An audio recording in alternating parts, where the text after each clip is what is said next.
சங்கீதம் 31:19. உமக்கு பயந்தவர்களுக்கும் மனுபுத்திரருக்கு முன்பாக உம்மை நம்புகிறவர்களுக்கு நீர் உண்டு பண்ணி வைத்திருக்கிற உம்முடைய நன்மை எவ்வளவு பெரியது. இப்போ what is meant by trusting a person? ஒருத்தர் நம்புறது அப்படின்னா அதனுடைய பொருள் என்ன?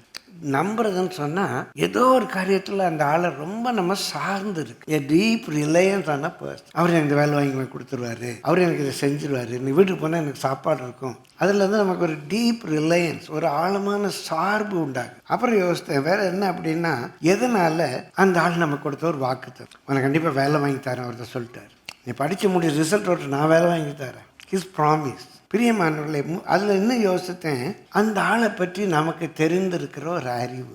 சொல்கிறாரு, அவர் வாங்கி தர முடியுமா, தருவாரா, தரமாட்டாரா, இதெல்லாம் தான் நமக்கு நம்பிக்கைக்கு காரணம். அப்போ தேவன் மேல் நம்பிக்கையாக இருக்கிறது அப்படின்னா இது எல்லாத்தையும் அப்படியே காடுக்கு அப்ளை பண்ணுறேன். இப்போ தேவன் மேலே நான் சார்ந்து இருக்கிறேன். ஆண்டவர் பார்த்துக்குவார். மனுஷருக்கு முன்பாக அவர் மேல் நம்பிக்கையாக இருக்கவனுக்கு அவர் உண்டு பண்ணியிருக்கிற நன்மை எவ்வளோ பெரியது. ஆண்டவர் பார்த்துக்குவார். எனக்கு ஒரு நம்பிக்கை வருது. இந்த நம்பிக்கைக்கு அடிப்படை என்ன?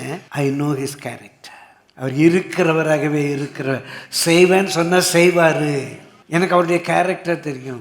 ரெண்டாவது, நான் எதிர்பார்க்கறதல்ல, அவர் எனக்கு ப்ராமிஸ் பண்ணியிருக்காரு, நான் உனக்கு இதை செய்வேன், இப்படி இருந்தால் நான் உனக்கு கண்டிப்பாக செய்வேன்னு சொல்லியிருக்காரு. ஸோ அவருடைய ப்ராமிஸ், அவருடைய எபிலிட்டி, அவரால் முடியும். இப்படி தேவனுடைய வாக்கு தத்துவம், தேவனை அறிகிற அறிவு, தேவனுடைய பிரியமல்ல சர்வ வல்லமை, இந்த மூன்று தான் நேற்று யோசித்து பார்த்தேன். நான் அவரை சார்ந்து இருக்க பண்ணுகிறது. அவரையே சார்ந்த மலைகள் விலகினாலும் பர்வதங்கள் பேர்ந்து நடு சமத்தில் விழுந்தாலும் அவர் கிருபை என்னை விட்டு விலகாது, அவருடைய சமாதானத்தின் உடன்படிக்கை என்னை விட்டு நிலைவேறாது. இது எனக்கு அவர் மேலே ஒரு நம்பிக்கையை தருது.